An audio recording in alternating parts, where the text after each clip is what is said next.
Welcome back, everybody. We're here with another guest at the Arizona Strong Beer Fest. Usually when we go to Wren House, it's Drew, who doesn't seem to be here. He's probably off gallivanting in Germany or Europe or somewhere. But we're here with somebody just as good. It's Allister. Hello. How are we, fellas? Good. Good. How are you? Very good. Very good. It's a great day, man. We talked a little beforehand. You like the layout. The weather's great. How would you describe this compared to last year? I think proximity is better for all. Yeah, last year was great in relation to space, and I think the intentions were good. I think it was a little bit on the fringe of civilization, but and something you can't control, right? The weather was a little hotter last year. You can't plan for that, right? No switches on that. So this year we got a nice, I think, mild 72, 73, I don't know, mid-70s and some wind. And a little closer to the epicenter of civilization, right? So we're doing good. Yeah, the turnout looks amazing. I mean, we went to the wristband pickup last night, and there was quite a few people that went there and hung around there. So I think you're right. More people being in closer proximity leads to a better turnout. I think less, lodging planning, less of like, I need to get a hotel room. Based on last year's location, right? More of I can lift home. It's a better location for sure. Yeah. So our theme for this round of questions for Strong Beer is: are you familiar with ChatGPT? I'm sorry. What is that? ChatGPT. Yes. So not super familiar. I didn't create it. I didn't write it. You're not the owner? Oh, but I've heard of it. Thanks. Over. Yeah, we gotta go. We were told wrong. Well, Chris generated questions for beer festivals off of that, so we're gonna ask you a few of those. I love this. Yes, let's go. Hold this now? Yeah. Okay. Can you talk about the beers you're showcasing at this festival and what makes them unique? Well, that's a fun question, Chris. Thank you.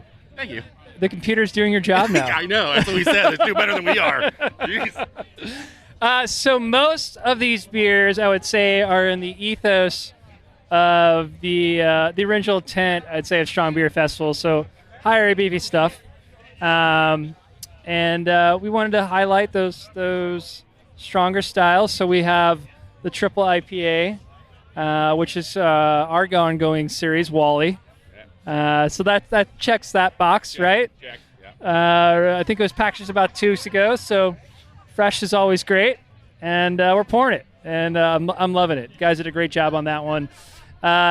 We also have La Post Trace, which is our pastry stout series.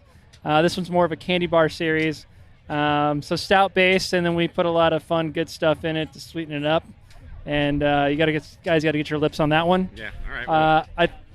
Yeah, go ahead. Whoa, no, I was gonna say, well, that's kind of risque for a podcast like this. Yeah. Where's the family friendly beer podcast? No brand name in that though. Yeah. No candy producer made that. It magically appeared. Okay. And we fine. put it in the beer. I thought you meant the lips part. That's what I was referring to. Lips around it would be the. So here, the next, how was it? How do you approach trying and selecting different beers at a craft beer festival? How do we approach and choose the beers? How do you? How do I choose the beers? No. How do you choose beers that you try at the festival? Around.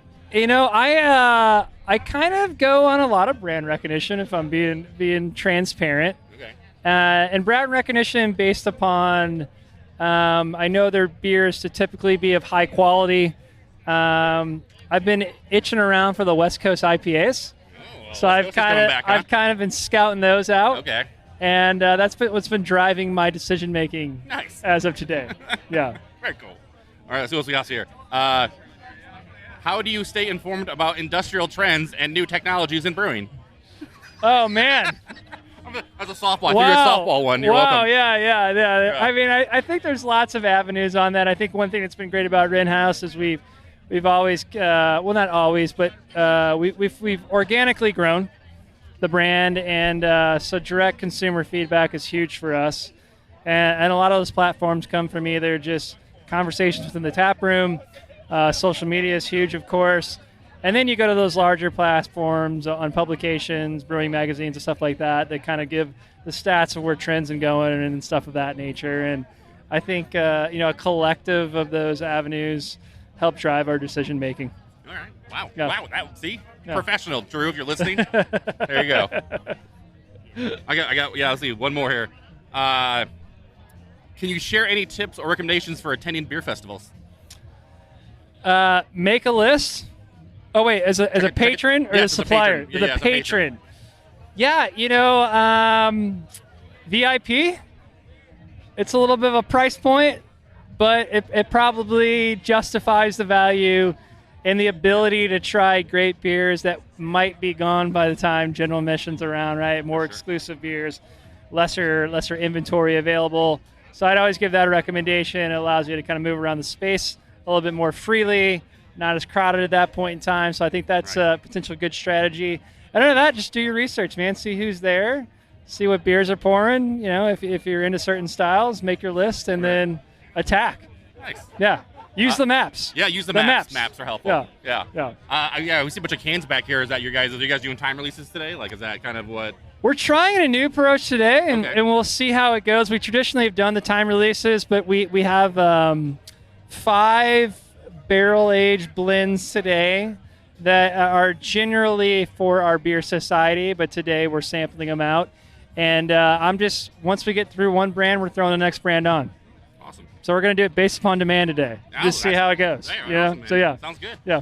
Well, hey, thanks for talking with us, man. Of course, we're man. Excited. I know we got something in the works with Drew to talk about the new location now with Tukey there, so we're excited about that. So. We are stoked about that. Yeah. We get a lot of questions, and that's good. So we're going to get those doors open. Yeah. Awesome. Thank you, sir. Cheers. Cheers.